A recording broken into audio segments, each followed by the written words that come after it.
Hello, beautiful people. Welcome to Global Happiness Today YouTube channel. We have two very interesting news to render. Don't forget that we are full swing in an election period. During the visit by Bola, take that again. During the visit by Peter Obi, the Labour Party presidential candidate to Borno, there was a plea and a request made by the Emir to Peter Obi that is quite strong and is in the heart of Peter Obi, such that he took notes and ensured that he gave a promise to that effect. In the moment, we will find out what it is or what they are that the Emir of Borno State beckoned and begged Peter Obi to do for them and do for his people that strong.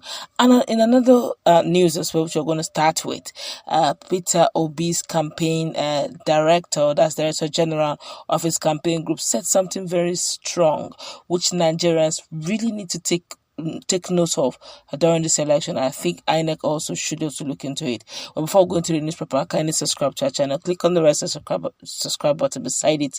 You see a bell notification icon. Please click on it. Okay, let's go straight into the news. Well, Akan Oshuntokun, the campaign director general for the Labour Party, has expressed his fears and worry over the forthcoming general elections, where he lamented that there was something which a candidate may have seen, which his party and probably others may have missed. That's a strong statement.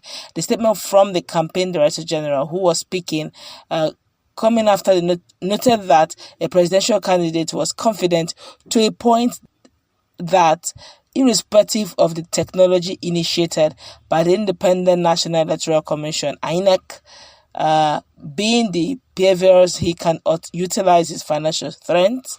He will utilize his financial strength ahead of the presidential election. He said such a statement coming from a presidential candidate seems to be a threat to the integrity of the election, and he feels it could get in the way for a free and fair election. In his words, let me quote him. He said, "There are two things I'm worried about. One is that a candidate is certain, confident enough to say that regardless of the BVS, the technologies he can potentially utilize money to compromise the integrity of the election.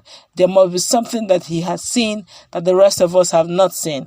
One would not be wrong to point out that many have expressed fear that any of the presidential candidates may use their financial strength to influence the election." That's coming from the Labour Party DG. But let's find out what happened in Borno State that is bringing so much concern to the Emir, and it's actually bringing Peter Obi into the picture. Well, according to the news, the Emir of Borno State, that's Shehu of Borno, had made an appeal, and this is what he said.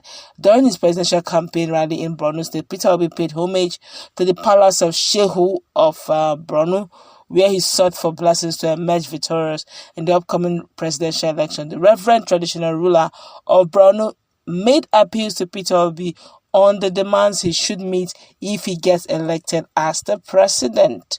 Report has it that Peter Obi had visited Maiduguri, the capital of Borno State, to hold his presidential campaign rally ahead of the election. It was also reported that he met with His Royal Highness Abubakar IBN Gaba Kaneme at his palace, where he had a marathon engagement with the traditional ruler. However, the Shehu of Borno appealed to Peter Obi that if he gets elected as president, he should revive the Lake Chad Basin, resume all exploration in the basin, and that he should tackle insecurity, poverty, and unemployment being experienced by people of the state.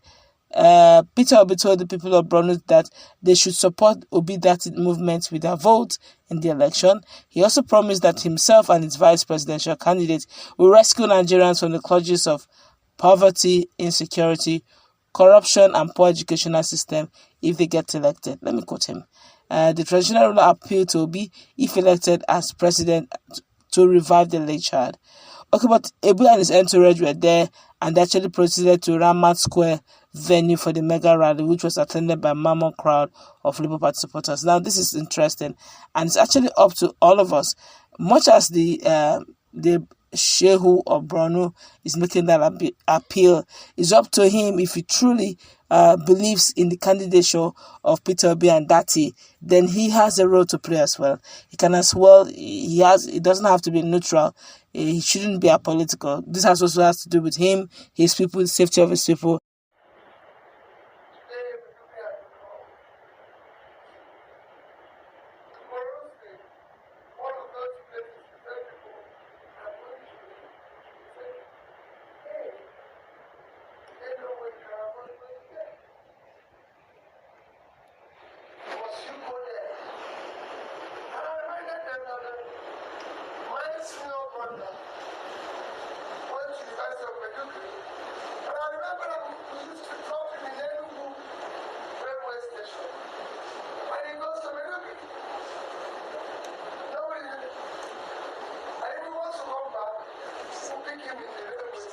he can as well, canvass for vote for Peter Obi, knowing fully well the capacity and his track record.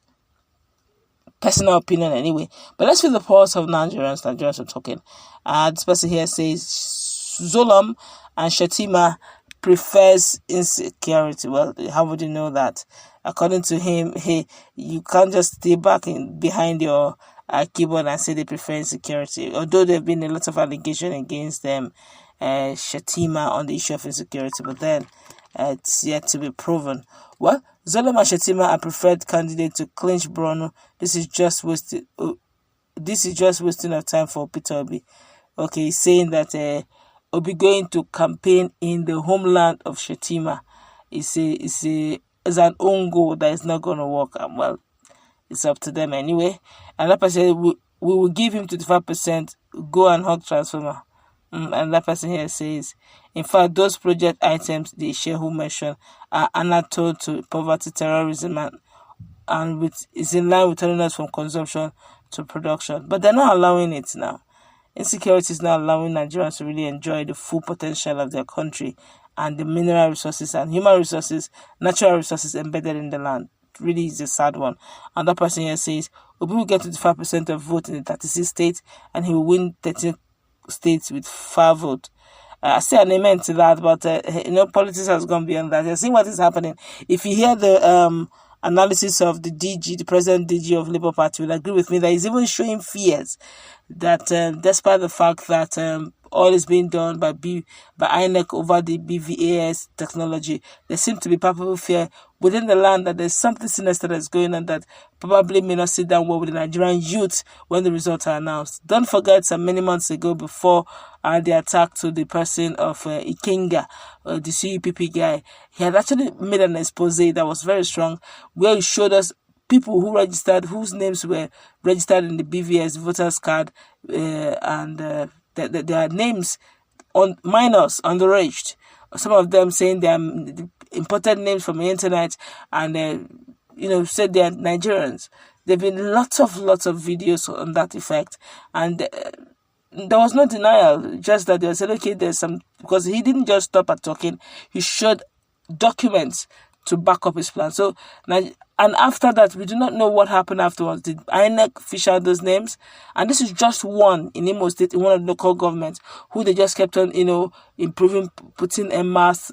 This is just one. We don't know how many others that must have been done in other local government areas, in other parts of Nigeria, that we do not know. And these are the things that is probably bringing palpable fears, because the truth is, if real Nigerians are voting, you may be surprised the landslide victory Peter Obi will get. But the question is it free and fair? Is it fair really in Nigerian politics? Time will tell. That's where we're going to wrap it up. Let's meet in our comment section. What's your take? Have a nice time. God bless you.